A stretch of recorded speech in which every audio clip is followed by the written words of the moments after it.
Okay, good afternoon, everyone. I hope everybody can hear me okay. Good.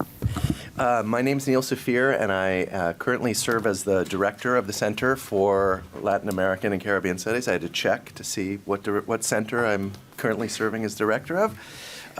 It's my great pleasure to welcome you all here this afternoon to the Watson Institute in order to celebrate the publication of this book, Ieva Jusionyte's Exit Wounds: How America's Guns Fuel Violence Across the Border, published earlier this year by the University of California Press. As we will hear today, Exit Wounds is a lyrically written account of a brutal topic: the cross-border commerce of arms between the U.S. and Mexico. Like its striking book cover, the book is pockmarked throughout with evidence of the violence that undergirds this complex, often but not always illicit trade, and its ramifications in institutions ranging from the ATF, the U.S. Bureau of Alcohol, Tobacco, Firearms, and Explosive, to the CDN, Mexico's Cartel del Norte. Its innovative structure, composed of 20-some-odd micro-chapters that mix deep ethnography with the broader historical backdrop of the lethal industry of arms manufacture, has already been recognized broadly by the popular media, and no doubt will be hailed as a landmark of scholarship on both sides of La Frontera. Its author, Ieva Jusionyte, is Watson Family University Associate Professor of International Security and Anthropology at Brown, where she teaches courses on violence, governance, and transnationalism, ethnography, and social critique, and the connections between anthropology and social and political activism. Her work's been recognized through grants and fellowships from the National Science Foundation, the Harvard Radcliffe Institute, the Fulbright Program, and the Rockefeller Foundation's Bellagio Center, among others. The next time she gets invited there, I hope she will invite me as well. If any of you have been to this place, it is quite extraordinary, as Ieva will tell us. In addition to academic journals such as the American Anthropologist, Cultural Anthropology, and Political and Legal Anthropology Review, Jusionyte has written for The Atlantic, the Los Angeles Times, the Boston Globe, and the Guardian. And she's discussed her research broadly in the media, including on BBC and NPR. And I should also say that not only Ieva's CV, but all of the CVs of those that I'm going to be introduced could go on for a very, very long time. These are going to be very reduced descriptions and summaries, but I genuinely encourage you to take a look at some of the CVs and some of the accomplishments of our very esteemed panel, because I was extremely impressed to see the breadth and range of their work. Ieva is joined today by a fabulous team of commentators, including an anthropologist, a political scientist here at Watson, and a sociologist, and of course introduced by a historian. There's got to be a joke in here somewhere. I haven't found it yet. Our first commentator, Ana Teresa Villarreal Montemayor, is assistant professor of sociology at Boston University, a Regia Montana, I think, with degrees from the Tec de Monterrey, the Université de Provence, and a PhD in sociology from UC Berkeley. She is the author of The Two Faces of Fear: Violence and Inequality in the Mexican Metropolis, forthcoming in about 2 weeks' time from Oxford University Press. She has received a host of grants and fellowships, as well as numerous teaching prizes from Boston University and UC Berkeley in particular. And I hope that in her comments, she'll also give us perhaps a sneak preview of some of the themes in her newest book. Or if she doesn't, we might just have to invite her back very soon for a presentation of her own. Professor Villarreal is joined by Peter Andreas, John Hay, Professor of International Studies here at Brown and the Watson Institute. Peter, as many of you know, is the author or co-author of more than 11 books, including Smuggler Nation: How Illicit Trade Made America, published by Oxford in 2013, Border Games: The Politics of Policing the U.S.-Mexico Divide, now in its 3rd edition, and his most recently book, the brilliantly titled Killer High, A History of War in 6 Drugs, Oxford University Press 2020, which explores the relationship between warfare and mind-altering substances from the ancient times to the present. And you'll notice this historian nods in approval of that historical time frame. We round out our panel of experts with Rosalva Aída Hernández Castillo, who is currently Perrin, Moorhead, Grayson, and Bruns Grayson Fellow at the Harvard Radcliffe Institute, and professor and senior researcher at CIESAS, the Centro de Investigaciones y Estudios Superiores en Antropología Social in Mexico City. A scholar whose research interests cover indigenous studies, legal and political anthropology, decolonial feminisms, and activist research.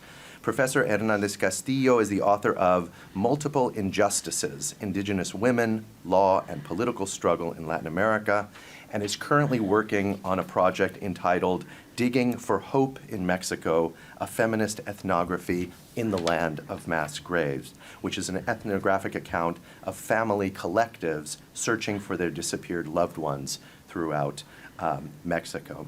As you can see, Ieva could not have found a more appropriate and esteemed panel to comment on her book.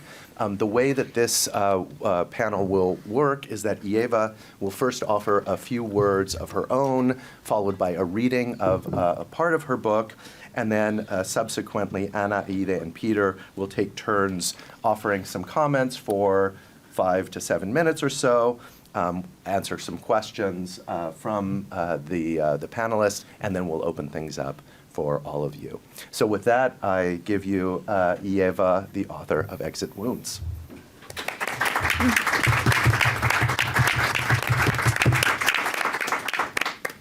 Well, thank you very much, Neil, for such a generous and engaging introduction. And I am really very, very excited to present my new book, Exit Wounds, on the panel with scholars whose work I deeply admire and who inspired me throughout the years. Thank you all for agreeing to do this, and I'm really glad to see all of you in the audience as well. So let me tell you a little bit about how this book came to be. Almost 10 years ago now, in 2015, I started working on the border as an anthropologist. I was writing my last book, Threshold, about emergency responders on the border. I was also volunteering as a medical aid provider, both in Arizona and in Sonora, and at a migrant aid clinic in Nogales, just across the border. And back then, I knew nothing about guns. I only knew what guns or bullets did to human bodies. I had seen gunshot injuries as a paramedic in Jacksonville and in Boston or Cambridge, but I couldn't tell the difference between a 9mm and a 7.62 caliber. But it was there and then on the border in Nogales that I first connected these dots, that the people we were treating at the Migrant Aid Center were fleeing violence that was perpetrated by guns from the United States. So this is a key detail that is ignored in our continuing obsession with the border and the perpetual crisis that our failed policies keep creating there, that our guns, firearms made in the United States, imported, sold here, they are the tools that create the conditions of criminal violence in Mexico and in Central America and the Caribbean, too, for that matter. Most guns circulating in Mexico and recovered in crime scenes, over 70%, more likely 80 or 90, come from the United States. They are bought in Texas or Arizona, or sometimes as far away as Connecticut or Massachusetts, and they are smuggled across the border. And this is the vicious circle of violence. The guns going south, and then they are directly implicated in the northbound flow of drugs, and they are also responsible for hundreds of thousands of people displaced in Mexico who are fleeing this criminal violence and who have been risking their lives to get to safety in the United States. So Exit Wounds is my third book, but it is my first trade book, and it's also the book that has been most difficult for me to write, and difficult on various every step of the way. So the subject, guns and gun violence and gun trafficking, is heavy, and I had to do a lot of homework before I even got started.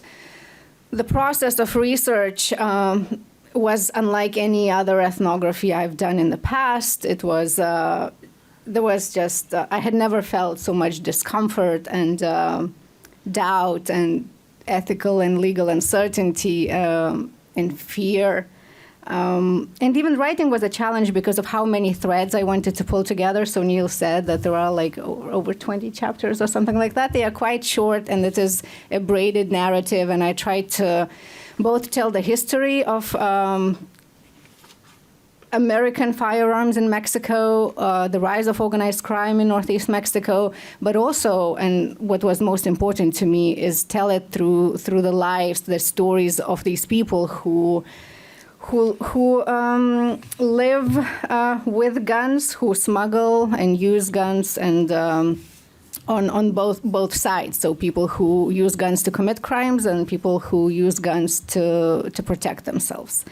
And so these people are the main characters of the book. And I wrote Exit Wounds not as a scholarly monograph, although it is based on extensive research, multi-sided ethnography, also like archival and legal research. But it is written in the style of narrative nonfiction, which I hope will keep you reading it, because I know that reading about gun violence and gun trafficking is not an easy thing to do.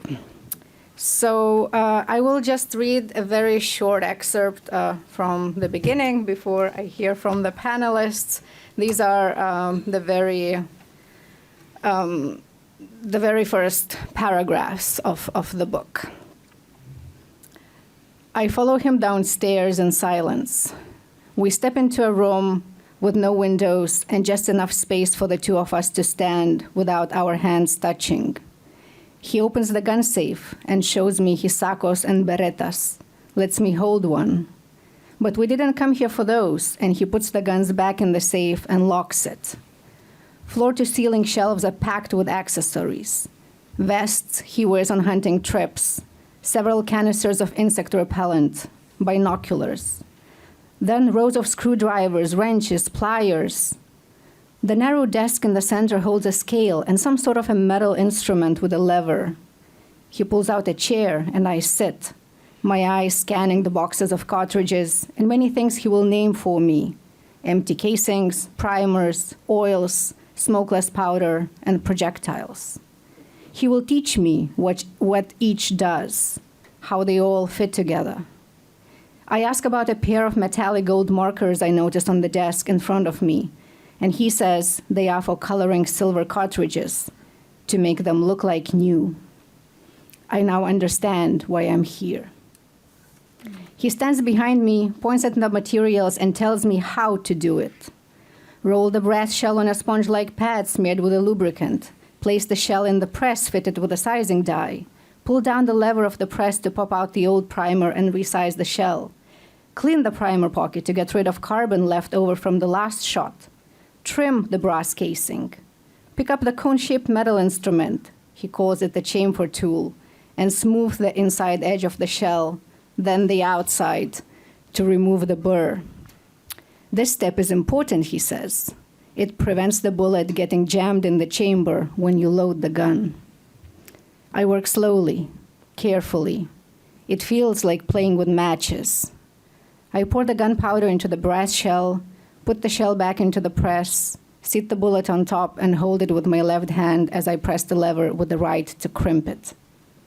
I pick it up, my first cartridge, about the size of a chile de árbol rolling in my palm. Then I put it aside and follow the procedure again, this time a little faster. He watches patiently, and when I pause, reminds me what to do. Those who do this regularly can reload about 100 cartridges in one afternoon. It takes me what seemed like an hour to make 4. Later, I will learn that .308 Winchester is the ammunition of choice for military and police sniper rifles. It is the civilian version of the .762 51mm NATO round that American soldiers fed their M14s in Vietnam, and that the Mexican army still used at the turn of the century to load their G3s. Longer and more powerful than the same diameter cartridge used by AK-47s, it can hit a human-sized target half a mile away, and SWAT snipers rely on its accuracy to penetrate the skulls of hostage takers.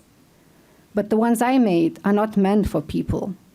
They will most likely kill deer or antelope, maybe an elk, possibly a boar. Each weighs just 24 grams, like 5 sheets of copy paper. When I stand up to leave, I don't take them with me. They are material evidence that could implicate him, implicate me. By now I am used to this, not keeping anything, not taking pictures, not taking down people's names.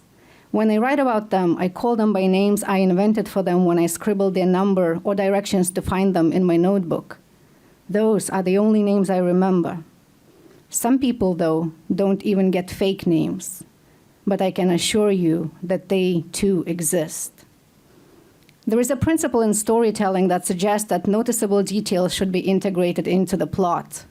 It is known as Chekhov's gun. The Russian author advised young playwrights that if a gun appeared in the first act, it should be fired by the third. But that's not how it works in Mexico. The way borderland journalist Charles Bowden put it, in Mexico, the gun may never appear, can be fired at any moment, and the body will fall to the floor with no explanation. Your life will have a narrative arc, and in the third act, you will be killed. But no one will hear the gun go off, and no one will know why you died, and more often, no one will know who you are. Thank you.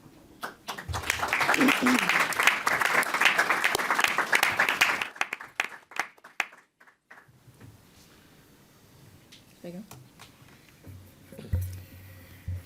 Well, thank you, Neil, for the introduction. Thank you, Ieva, for inviting me to comment. Thank you especially for writing this book. It is a very, very important book. I say this as a sociologist of violence, specializing on Mexico, and especially as a Mexican who thinks that we cannot talk about violence in Mexico without talking about the guns. Where are the guns coming from? Why is it so easy to smuggle so many south of the border?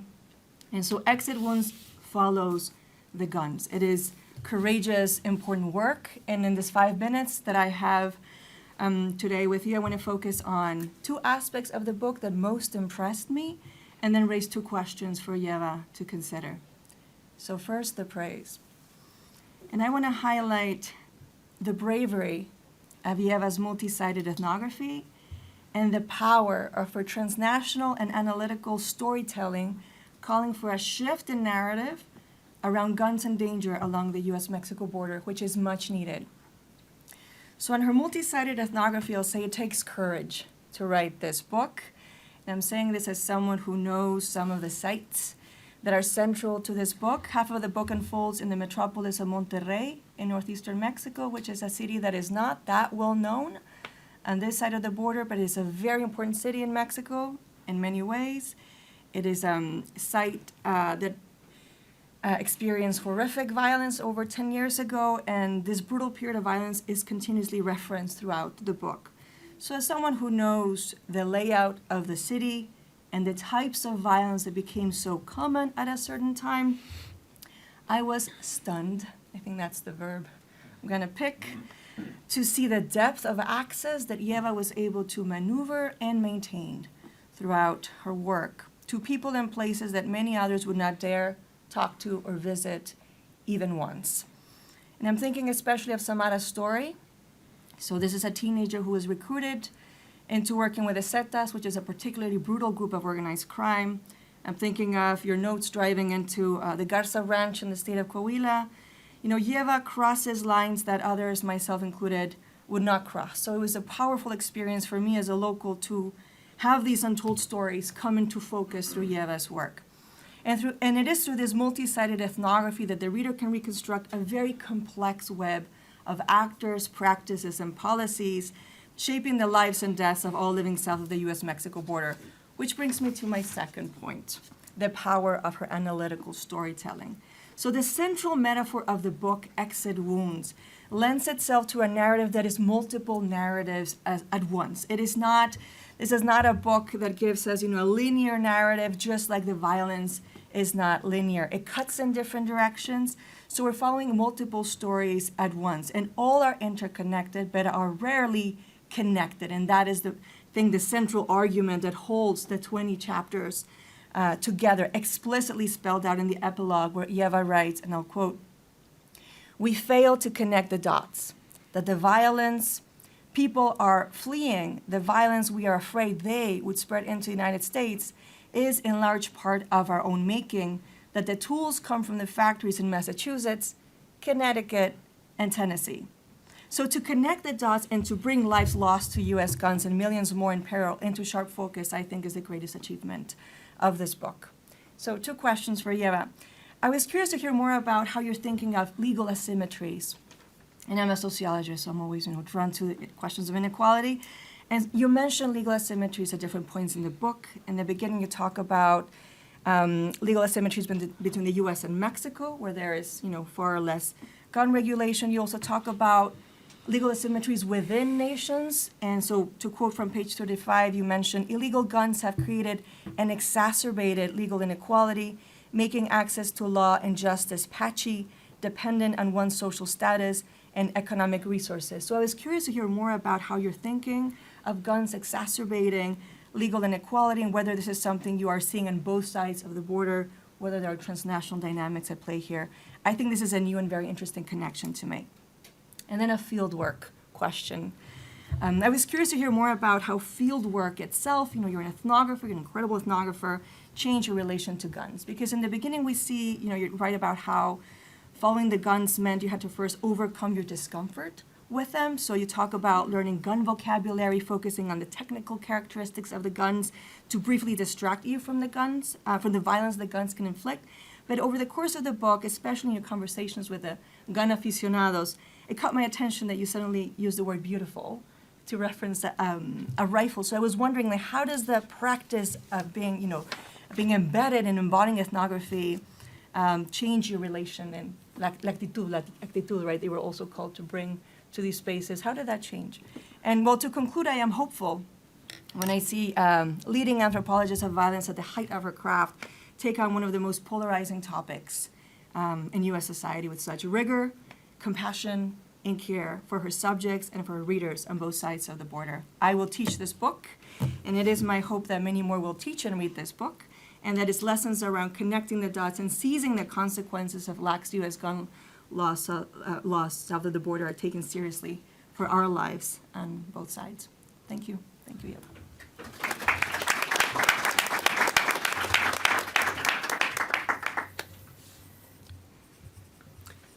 Go ahead. All right. Okay. I want to start with the cover of this book. First of all, I'm big on titles, as some of you know. It's a brilliant title, Exit Wounds. But most original and creative is something that you won't notice until you actually buy the book, which there will be books out there for you to buy, by the way, which is that the publisher went to the trouble of actually having bullet-ridden covers. So it's quite interesting. That must have cost them a little bit extra in the production process. So there's actually bullet holes in this book. But more substantively, this book is all about crossing borders. So first of all, physical borders. The overwhelming policy, media, public, and in fact academic focus, and here I'm guilty of this as well, is on what flows north. In other words, the people and the drugs from Mexico, and in fact, rather than what's going south, which is basically money and yes, the guns, right? We spent decades of beefing up the U.S.-Mexico border on the northern side of the border, fixated on stopping what's coming from south to north. with the southward flow is basically an open border still. And so that's what this book is about, is that southern flow. And so basically, the book is essentially a corrective of sorts, recasting our gaze on the flow of American steel south. But it's much more than that. And as you already put it, the book connects the dots in a way, revealing the circle of connections between these things that are flowing north, drugs and people, and the migrants fleeing violence, and how the guns are implicated in all these flows. This requires, to actually pull it off, requires multi-sided fieldwork on both sides of the border, so a certain nimbleness in ethnographic fieldwork. So it not only traces the flow of guns as actual physical objects, as lethal tools, but the gun actually serves as a powerful lens to tell a much bigger story about politics, about the drug wars, about borders, and about cross-border communities. So through the story of the gun, able to actually use it as a lens, but also showing it as a lethal tool that has taken hundreds of thousands of lives at this point. We really have to appreciate just how difficult it is to pull this off. In this regard, I want to emphasize that the most important part of the book is actually buried at the end. It's a short but crucial section. The publisher even put it in smaller font to make it harder to access and get to. They shoved it in the back of the book and put it in smaller font, but it's a discussion of methods, ethics, sources, and the challenges of the research process. I would encourage you, if you get the book, I do encourage you to get the book, to turn first to that section, because it basically tells you how she was able to actually pull this project off. And while the book is an ethnography, therefore focused, of course, on the present, I want to emphasize that history is not neglected. I was really happy to see that the story actually starts in 1521, reminding the reader that guns are, in fact, what originally conquered the Aztec Empire, that guns and efforts to control them have been highly contentious ever since. And indeed, the Mexican independence required smuggled guns, as did the Mexican Revolution early in the 20th century, with the U.S. as the most important source, just as it is very much today. So those are the physical borders that are crossed and the creative ways in which the book does it. But also, the book manages to cross borders between academia and the public sphere. Is a rare anthropological work that successfully reaches beyond the narrow disciplinary confines to the public sphere, even getting, I'll give a plug, an excerpt in Rolling Stone last week, I believe, and an interview with Fareed Zakaria as well. So this is highlights in one's, typically not on a CV of an anthropologist. Little is lost, however, by stripping it the book of academic jargon, I must say. It remains an extraordinary ethnographic study. The writing is downright gripping. As she writes in the introduction about the book, quote, "I tried to avoid both the graphic sensationalism that news media often succumb to and the stiff academic prose that is the norm of scholars," unquote. So finding the right voice of doing that, finding that middle ground is really hard, extremely hard, but I think she really succeeds. So bravo on that. Just like Anna, I will finish with two questions. One is a puzzle. I found myself wondering, seeing the data, estimates of 200,000 guns per year flowing north to south.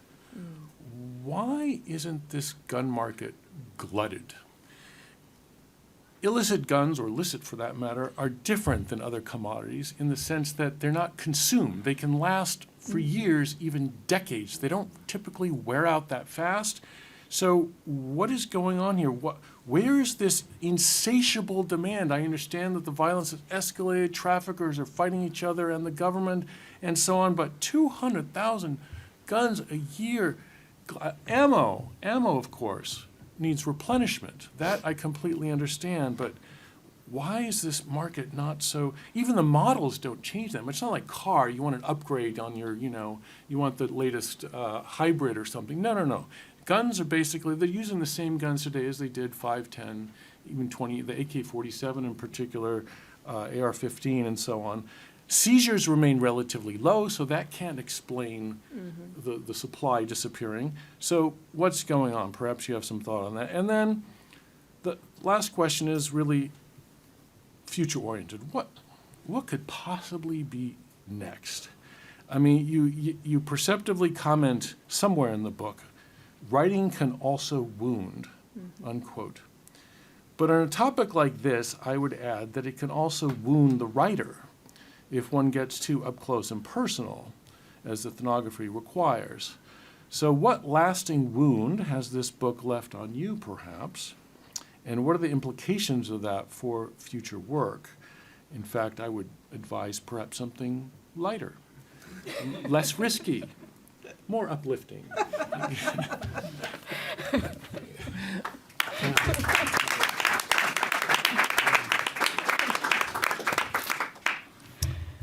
We'll be taking contributions for that uplifting experience after the talk. Hi. Well, first I want to thank Ieva for inviting me to do this presentation. I just met Ieva this year. It's one of the positive experiences of being here at Harvard as a fellow, and it's a coincidence that she wrote this book in the same building where I'm trying to write my own book, and with the similar limitations and structural and institutional limitations that Harvard gives you, that it will give for another talk that we will not have right now, but also with the richness of interdisciplinary dialogues that the Radcliffe Institute had given us. So I'm very glad that I was able to, it was through Radcliffe that I met her. I hear about her work and our path crossed. And I would like to begin by saying that this is a needed book. It's a book that we were needing since a long time ago, mainly because a lot of the representations of violence in the media, but also in academia, had emphasized a lot a construction of a Mexico bárbaro, the barbar of Mexico, that has been always in the representation of Mexico in the North and South epistemic colonialism that had characterized our relationship. And as a Mexican, Netflix had contributed so much, Breaking Bad, La Reina del Sur, and I could keep going on and on of the kind of representations that they have been done. But being here, I had been so surprised to see also a very macho ethnography that is coming in some of the studies of violence. Very recently, I hear a very well-known anthropologist that I'm not going to mention, reading his ethnography about violence in such a pornographic way and insensitive with a lack of empathy. And I realized that it was something that was part of this gore capitalism that is now coming into anthropology, that we're also contributing to construct and to re-victimize people. So when I read Ieva, it was a totally different way of writing and representing people, even when it was evident that she didn't have empathy for some of the people that she describes. So I was thinking the other day that there is, as a feminist, as a decolonial feminist, I immediately thought that there were two issues going on there. One was an issue of gender, how the representation of violence coming from a male anthropologist from the global north is different from the representation of violence of an Eastern European woman. And what kind of sensitivity do you have about what do you want to say and what for? In this pornographic reading of ethnography, we asked this person to stop reading because it was being terrible. He was describing cannibalism and with a lot of details in the narco culture. And he said, I need this for my theoretical argument. And I felt that it was so much arrogance in this epistemic attempt. And what I found here also is, I could say some kind of theoretical humbleness in a way of saying, this is what I'm giving you. You have to develop from here your own analysis. This is what I see. in a way in which if I give this to my older sister who is a housewife, in Spanish, of course, not in English, but we hope we will have it in Spanish, she will be able to read the entire book and have her own critical analysis of what is going on. So I felt that we needed this book to remember something that is very evident in Mexico, but sometimes in the United States is not, and that is that the human rights crisis that we're living right now would not be possible without this unequal relationship with the North, in which weapons, and not just weapons, but the military culture that comes, the male military culture that comes with weapon, makes possible. Because with the weapons, it troubles an entire cultural construction of masculinity, of violence, of who can be killed and how. So that's something that is very interesting in the book also, that the kind of characters that she chose, they represent, thinking in this concept of intersectionality, different intersections of exclusions. So are the different characters, you can see a racialized woman that was kidnapped and she became a hit woman after this experience, and the sensitive way in which she describes how this person starts as being a victim and she crosses that border and becomes a perpetrator, but without judging the process, but putting this process in a context. So that's something very interesting for me also in the chapters, that you have the life stories, and then you have some historical chapters that are very important for the book, because without those historical chapters, we could probably end having a lot of anecdotes. But the historical chapters allows you to understand why and how the CIESAS came to Mexico, how the School of the Americas in the United States and in Central America influenced the formation of one of the most bloodiest cartels, the CIESAS, in Mexico. So there is a responsibility also, not just with the weapons, but with the training of some of the people that now belongs to the cartels. And this woman became part of the CIESAS. So how she interlinks these life stories with the historical context that make possible those stories. So I was thinking in something that we always say in anthropology, a text without context is just an anecdote. Mm-hmm. But what we have here is always the context that allows you to understand this difficult life in a different way. And another thing that I found very appealing from her work is the way she interlinks ethnography with oral history. That is very different. And the first time that somebody told me, and I think that it was Diana Pardo who is here, who told me that she was working with people that smuggle weapons, I remember that my first expression is like, what the heck? An anthropologist, what kind of field work is she going to do with people that smuggle weapons? And, well, what kind of field work? A very risky one, to begin with, a very risky one, but a very sensitive and creative one.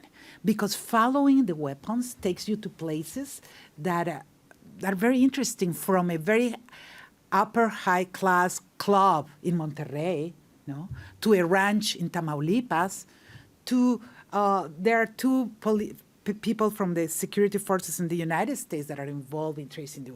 So there are different kind of characters. And in that sense, you also can see, even when it's not discussed in that way, you can see. I'm always trying to have my feminist analysis into what is going on there. So you can see how men, women, racialized men, men of the global north, relate with weapons in a different way, use weapons in a different way, and stop using weapons in a different way. Mm. So I feel that there is the different levels, although in some point, I don't know if in our conversations or in the book I got confused, she said that sometimes she chose whose stories she's going to tell us because of the kind of linkage she was able to make. Mm. Even if it was that way, it really worked because you have different kind of subjectivities that are present in the book and that I found very interesting in that way. And as some need that I had when I was reading the book sometimes, I was missing her analytical voice. I wanted her to tell me more, especially with the gender analysis. She was describing certain scenes that were terrible. patriarchal violence is for me as important to understand the human rights crisis in Mexico as weapons. And it was never named in the book. We never hear that word. Probably it's part of the academic jargon that we're talking about. But for me, patriarchal violence is also a political concept. It's a political tool. Or even we were talking with Oscar, another journalist friend, that how she's describing where she's going. And like in the movies, we're like, don't go there. Stop, please. Don't continue the trip. You're putting yourself into risk. So how all these risks that she lived herself were never thinking in what feminists are calling to situate your knowledge, to express how being a woman, a young woman, a beautiful woman, counted in the way the risk that you took to write this book, and also what you were able to do because of the same characteristics. So I was missing that, the situated knowledge, but also, and after I kind of discussed this in present, I was thinking, of course, if she's going to present the book in Mexico and these entrepreneurs, businessmen that took her to the club, read the book, and she says that there are a bunch of male chauvinist machos, probably she's going to jeopardize her relationship with them. But I'm reading, and I'm just, oh my God, how she was able to deal with these people. So in that sense, I also think that there is certain kind of sensitivity to be able to deal with that. That in Spanish we say hígado. You need certain kind of liver to be able to deal with these machos. And she has it. She has it. She was able to deal with them and also to make them talk. So probably if I said I wanted to hear more of you about it, well, is there probably the reader has to get their own conclusions from the discourses and the narratives that she was able to make them say. But, so that's my question. I was wondering, I criticized that, and then I went back and I said, well, it's because the reader has to do the analysis, and with enough cultural capital and with enough critical thinking about gender, you will immediately find out what is going on there.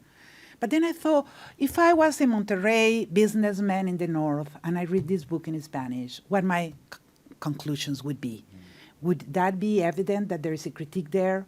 Or he will just feel, oh, I'm great. I'm in this book, this very famous book. I'm a character. I'm a main character in this famous book. And I taught her how to use the gun. It's great.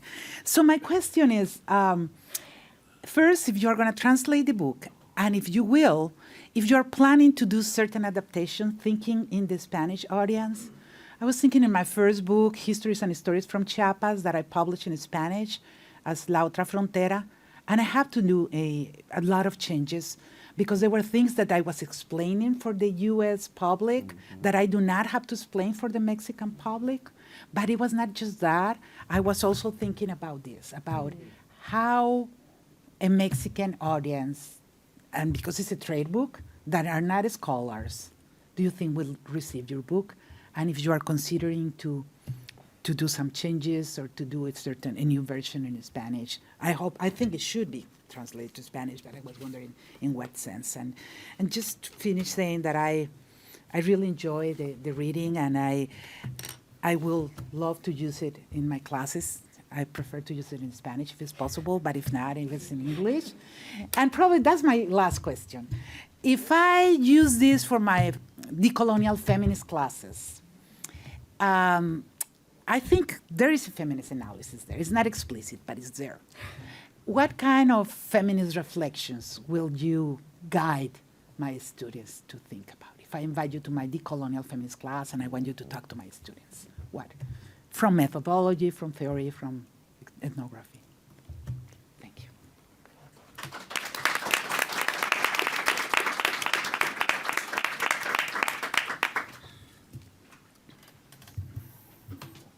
Well,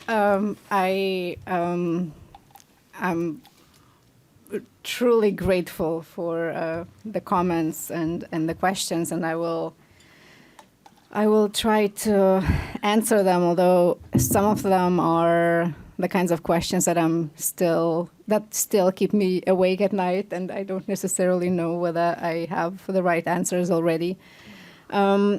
the factual questions, of course, are the easier one to answer, or the analytical ones. So about the legal asymmetry, yes, it is. I think a key kind of analytic in the book, both between thinking about gun laws between U.S. and Mexico, but also thinking about social class in Mexico, because so there are these two characters in the book, Samara, who was this woman recruited by organized crime groups, and then there is Miguel, who is this businessman in the same city as Samara. They both grew up in the same city, but in very different parts of that city, and belong to different social class, and they both have used smuggled guns from the United States, but one type of, like Miguel belongs to the kind of class where people, even when they are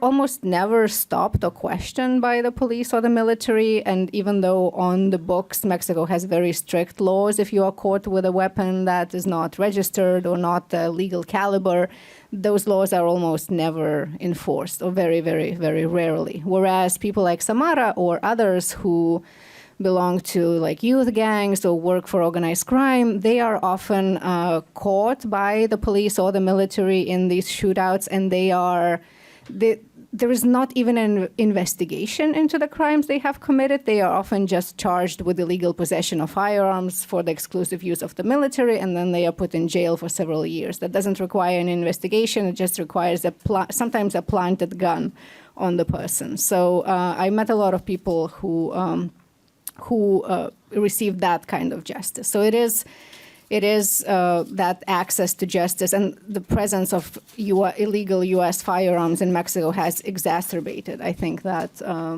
access or like legal access to justice in Mexico overall. And then for Peter's factual question about that guns last a long time, so why are there so many hundreds of thousands crossing the border? I actually don't think that many are crossing the border. I don't, you know very well that numbers are sort of, especially when we're talking about illicit economies, they are kind of pulled out of, like that rabbit in the magic tricks. Like, we don't know where they're coming from. According to both like government estimates, Mexican government estimates, it might be over 200,000, more likely 250, maybe 500,000. But how do they know how many guns get into Mexico? Well, there is no data. The ATF traces around, it varies from year to year, but about 20,000 traces performs per year of crime guns recovered in Mexico. So I'm very sure there are tens of thousands of guns that perhaps cross the border. I'm not entirely sure that many do, or that many still do. Perhaps a decade or a decade and a half ago, when organized crime kind of intensified the operations, they didn't need those arsenals, and the assault weapons ban in the U.S. expired, so they had access to them. And then perhaps those few years they did traffic more guns. But I agree that mostly now the big concern is ammunition, because that needs to be replenished. And it's also possible that the market is still expanding because the groups have fractured, and there are like new, new sub cartels or smaller groups that did not inherit the arsenals from the bigger groups. So I think there is still demand, but maybe not on that level. So I am equally suspicious about the numbers. And for Aída's more detailed, like factual questions, so yes, I would obviously like it translated into Spanish. I haven't yet thought about what changes I would need to make to do that translation. I think it's a very good question. I did write it in the voice of like, we in the United States are responsible and implicated in this violence in Mexico. So I do not, and obviously the primary audience for this book is American readers. So I would need to probably look at it and see what I would need to change. Now let's get to the more complicated questions. So, how did fieldwork change my relationship to guns? As an ethnographer, I should have known what fieldwork would do to my relationship to guns. When I began this research, both as a human being and as a paramedic, I was appalled by guns. I was disgusted by the very topic when I had to read about it. I was afraid of the object of the gun itself, so I had to take gun safety courses in order to know how to be safe around them, because I knew I would be hanging out with people who use guns. So how do I know whether the gun is loaded or not, for example? So I had to familiarize myself with that, and it wasn't an easy process. Through ethnography, it's the same as like we work with people and we spend so much time with those people that even the people we don't agree with or like, maybe their political opinions or their just character, maybe we like to. I shouldn't generalize that way, but I begin to care about individuals I work with, even individuals who have committed crimes and engaged in violence. In the same way, I began to, I think, appreciate more certain guns. So when I say a beautiful rifle, it might be like, a wooden hunting rifle. Even at the end of this fieldwork, I still am very appalled by semi-automatic military-style weapons. I fired AK-47s and AR-15s, and this fieldwork didn't make my relationship to those guns any different. I'm still afraid and disgusted by them. At the same time, I also it's not entirely part of this fieldwork, but sort of part of that process. I did acquire a firearm, a handgun, and because I wanted to see what it did to me as a gun owner, like would it change how I relate to guns?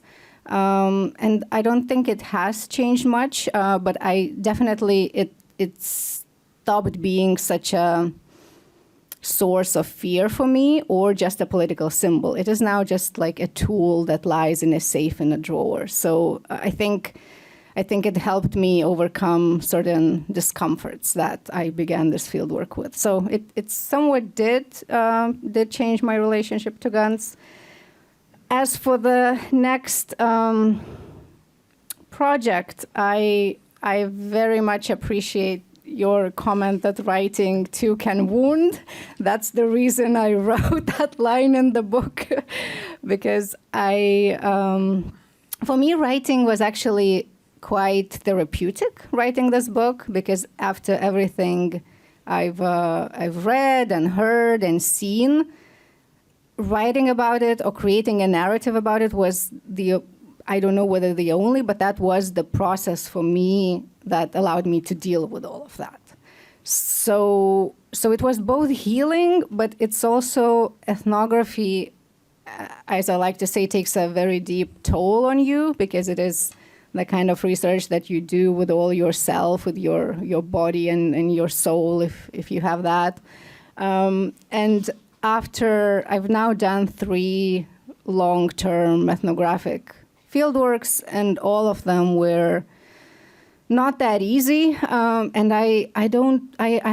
when I was finishing up this project, I had this very, very sincere question: is how many new research projects can an ethnographer really do? Because it takes forming very, very deep relationships with people over many years, and then you do it again, and then you do it again.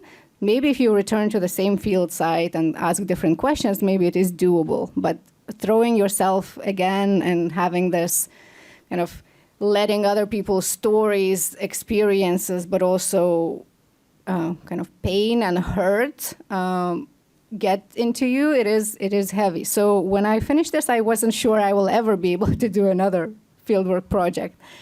But now I think I know what I want to do, and I think I want to continue both sort of doing ethnography to an extent, because I don't think I can't not be an ethnographer. I love this this research form and method and form of storytelling, but I think I need to maybe pace myself better, or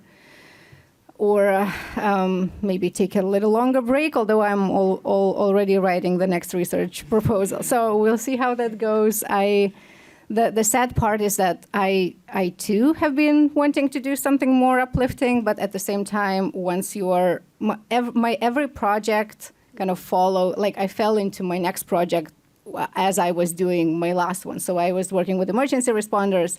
Then I decided, I need to follow the guns. Now I was following the guns. A lot of these people that, especially were the leaders of organized crime groups, they were extradited in the United States. So also following up on Anna's question, I am very interested to study extraditions and what extraditions, how people who are extradited from Mexico, these organized crime leaders, experience extraditions, but also what that does to the justice in the communities in Mexico, because these people sit in jail for drug trafficking charges and they are never held accountable for murders or kidnappings or extortions in Mexico. So I will probably do that, although maybe I'll take like a wine project on a side in Baja California or somewhere.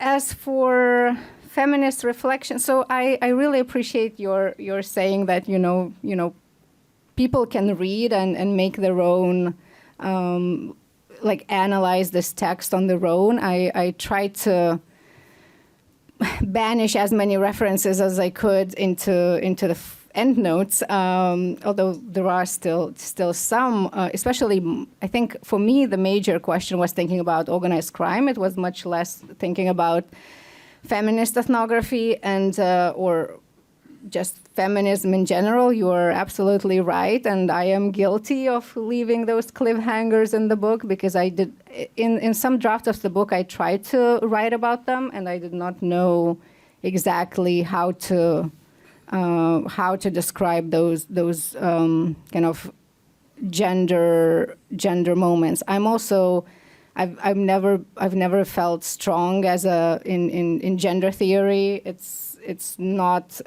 my forte for sure. Maybe I have a different kind of liver. That's why I didn't want to make it too much about myself, and I think that would have required it. Although I recognize that it's not only in this book. In Threshold, gender is under-theorized as well. So this is just a line that's like simmering somewhere there that I need to learn how to think about and talk about and write about. So I will definitely think about that for your class when I meet your students. So we're, we're going to open things up right now. Because of an unmovable commitment that I have for exactly half an hour, I'm going to turn things over to Ieva, the very capable MC, and we'll see all of you back here in half an hour for a reception that we will have to congratulate her. So please forgive me, and Ieva. Thank you, Neil. Yeah, questions, comments, suggestions.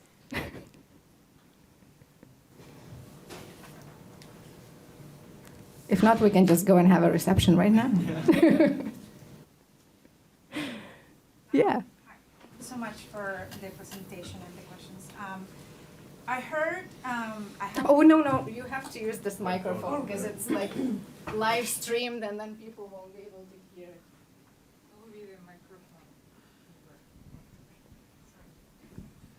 Hi, can you hear me? Yeah. Perfect. So I bought the book last week in the Harvard bookstore. And I actually wanted to ask that question during that presentation. And I think Anna or Aída mentioned how you decided to tell very specific stories that you could kind of like interlink, right? That you could connect. So my question is about the characters or the stories that might not have end up in the book. And perhaps if you can tell us a little bit about those characters and why they could have end up in the book, but they didn't. So yeah, like some of the characters that we are not going to be able to read. Thank you. Thank you for the question. So the other characters, they're not like different kinds of characters. I talk to a lot of gun aficionados who like hunting and target shooting and belong to gun club in Monterrey and buy smuggled guns from the United States. So like, I don't know, a dozen more. But I chose Miguel just because he was the most interesting of them. And he also was the most open and shared that story. And I got to know him very well. In the same way with Samara, she was the only female member of organized crime that I talked to. But I talked to plenty of men. They were just not such... If you want to tell a narrative, kind of a narrative style book, there's a number of people that you can make main characters that readers would be still able to follow. You know, I couldn't have 20 of them.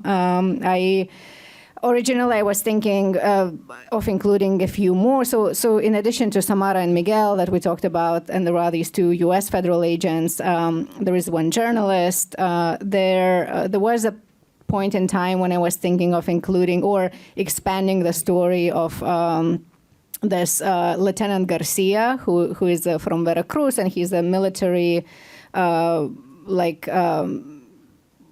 war materials, hazardous materials, war materials expert in the Mexican military, and worked with a gun buyback program. I thought he has a very compelling story, but I didn't. It kind of fell through. The book was already 30,000 words over my contract, so I had to cut some storylines and some characters, but there was nothing in terms of smugglers, you know, I chose a couple that felt like their stories are more interesting, like Ricky, who was a baseball player and then got hurt, or Hugo, who was a military vet and then became involved in buying guns for smugglers. And, you know, there were like dozens others I could have. It's just, it's not so much that there were like particular connections between these people. It's just that I found them the most interesting and fully fleshed protagonists to carry the story forward. Is this on? Yeah. If the green light is on, it's on. It's on now. You can hear me? Yeah. Well, I have a question before whoever has a question. So that's why I took the mic. First of all, thank you for the presentation and the amazing praise. I haven't read the book, but I'll buy it, of course. And I will read the section about methodology and stuff. But I want to ask probably something that is not in the book, and it's about the writing process. And just if you could share a little bit in terms of because Aída mentioned the Radcliffe Institute, for instance. How do you get, in terms of like the writing process, timelines, how long was the research, and also what was the experience of being in Mexico and like probably speaking Spanish or English and doing this book in English, kind of the language situation there? Excellent questions. I always love talking writing. So the majority of field work ended quite abruptly in January 2020. Like life. Then I, you know, like we were always stuck wherever we were stuck. So I began writing, and then when travel restrictions started lifting up in like 2021, summer 2021, then I picked it up again. So it's hard for me to say how long the research took and how long the writing, because I did research, writing, and then research again, and then writing again.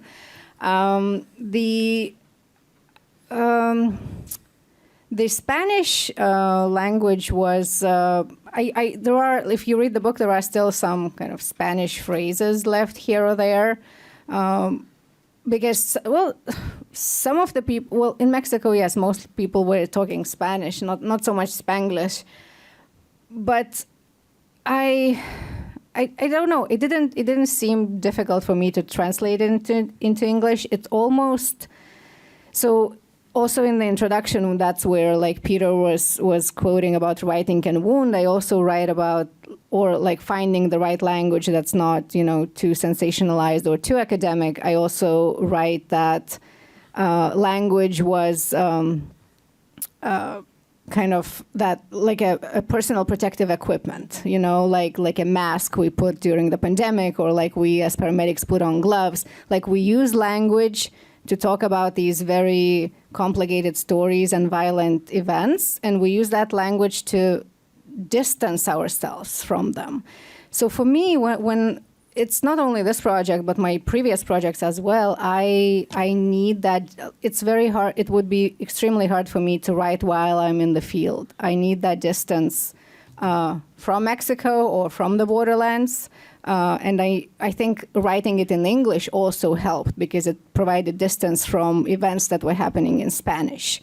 It's like very interesting. I never thought about like I've always thought about the geographic distance. I never thought about the language, but I think that was like another layer that helped me reflect on what was happening. So I would say that. I'm also I like writing, and I'm kind of the Radcliffe Institute was extremely helpful because I didn't have to do anything else for 9 months, just sit and write. By then I already had a draft, so I could only do revising, but that was very, very helpful because it's difficult to write and teach at the same time. Thank you. So here first, and then over there. You lost I something. feel like a professional. Hi, thank you, Ieva. You lost. So my question was about kind of helping us think about putting this into context of the sort of wider U.S. involvement in the global trade in arms, right? So I mean, someone used the term corrective as one of the characteristics of your book, and it feels like Mexico's our neighbor. We have an intimate relationship with the country, and the stories that we tell ourselves as Americans about Mexico, as panelists know, are all about the trouble that comes from the south, and you're showing us that the trouble is coming from the north in many ways, right? But Peter's number of 200,000 weapons a year, I mean, how does that, and you're saying, well, maybe it's a lot fewer than that at this point. How should we think about the guns and ammunition moving to Mexico in the context of the larger global role of the U.S. in selling licit and illicit weapons all over the world? Like where does this sit in that pantheon of arms and guns and weapons and so on? Could there be someone could pick the legal selling of weapons and name the region or the country or the problem in the world that we're supposedly doing something about, and tell a similar story, Absolutely. So U.S. is the world, I mean, who would be surprised, is the main arms dealer in the world, not only of illicit guns, and a lot of illicit guns from the U.S. go to not only to Mexico, but like to the Caribbean, Haiti. I think over 80% of guns come from the U.S. in shipping containers mostly. But yes, United States also sells, insert a bad word here, a load of guns to like military and police forces worldwide. So even the Mexican military buys U.S. guns, although they also buy a lot of European guns. So they are not the only ones, but yep, Israel, Saudi Arabia, anyone who U.S. supplies kind of the world.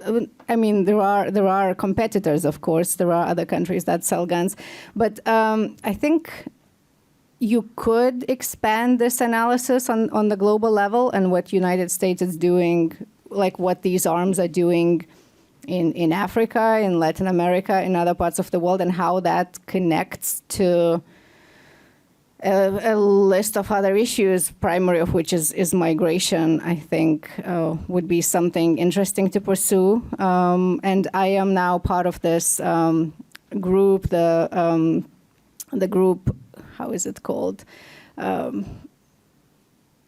something about prevent arms to U.S. arms to Mexico and Central America, gun network study gun. I don't know. There is a network of scholars who are public health researchers and sociologists and criminologists and several anthropologists, and we want to do a bigger project trying to understand what role U.S. guns like play not only in Mexico but in other countries in the region. The problem with that is that gun data is very, very secretive in the United States. So ATF only provides aggregate information of how many guns were either sold by various companies because they have to provide that data, or where they were, how many come from the United States, for example, but we don't have more granular information.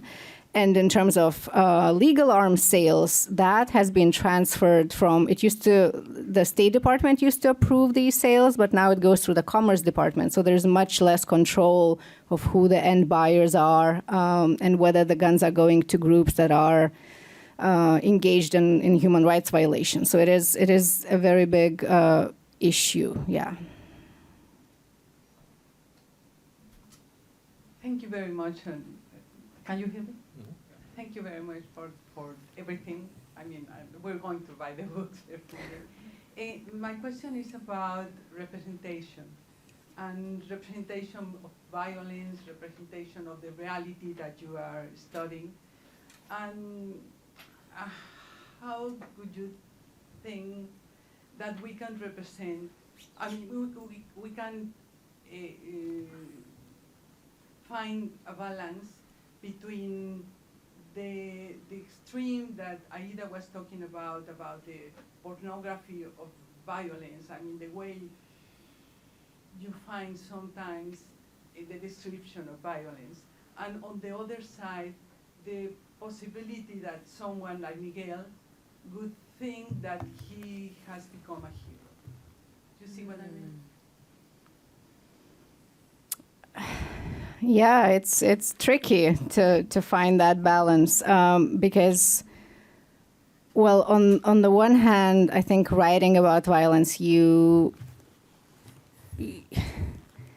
don't want to gloss it over as to show that this is not a big deal, but at the same time, like and the talk that Aída referenced of this prominent scholar that we went to, I think the problem there was just using very graphic descriptions of violence for, I don't even know whether it's for theoretical sake. I don't even know what was the reason for those descriptions.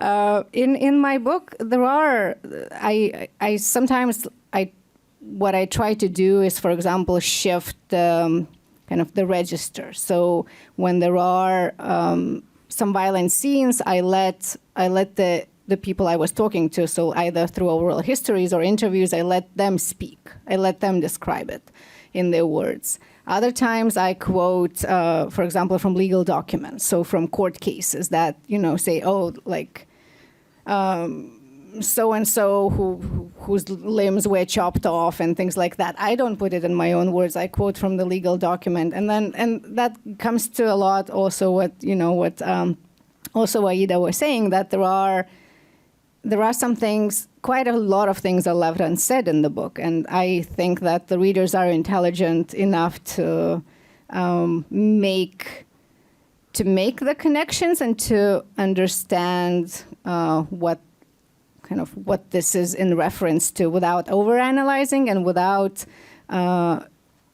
including these descriptions of violence that serve nothing. So, but it is a very difficult balance act, and only the readers can say whether this works or not. Yeah.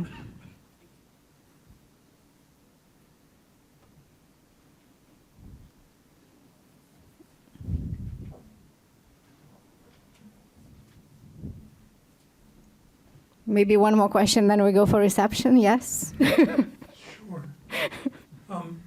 Your book is very much about boundaries. And one of those boundaries is your role as both a participant and an observer in terms of how you create the narrative. And it also seems to me that there's an important differentiation that happens in terms of the way that men look at violence and women look at violence and the way they respond to it. So I was wondering if you could talk about that sense of boundary of being both a participant and an observer. So you're a third-person observer, you're a first-person participant, but you're creating a second-person narrative where it's a we rather than I. Well, that's the beauty of ethnography and participant observation. So it really depends. Like this, I think this research was a little more, I would say, observation than participation. Like in my last project, I was a paramedic and in EMT and firefighter, so I was actually doing something in addition to writing about this. In this fieldwork, I had to actually draw very clear boundaries between what I would want to participate in or even observe and where I wouldn't go. So if you read the book, for example, I never observed anyone taking guns across the border. That would not be ethical, nor it would be legal, and I did not want to contribute to even watching a gun being smuggled into Mexico. So I interviewed people about that. I read it in court documents, but I would not either participate or observe. At the same time, I also did not participate in any no killings, no extortion, no committing of that kind of crimes. So there was always this kind of boundary that I had to maintain, and I also had to maintain my own boundaries and to remain safe, to know how far was I comfortable going, and where I would draw my limit, whether it is geographical limit, how far from the city I would go, temporal, would I go somewhere at night if I was invited to a place where organized crime members were meeting or something like that. But there was always this negotiation between how involved I would be. And then in the book is like, I am I'm not really a character in this book, but I do, as a lot of ethnographers do, I do write an I once in a while, because I think that allows the reader to follow the stories, and that also lets you understand, like, how do I know what I know and why you should trust me, because I was there and this is what I saw. But also you are there with me as your guide, and you might you only know as much as I know. So we are seeing the situation, and it's up to us to interpret what is really happening. And I don't overanalyze it. I leave it to you, as I was left there to kind of remain with questions. Thank you. Yeah.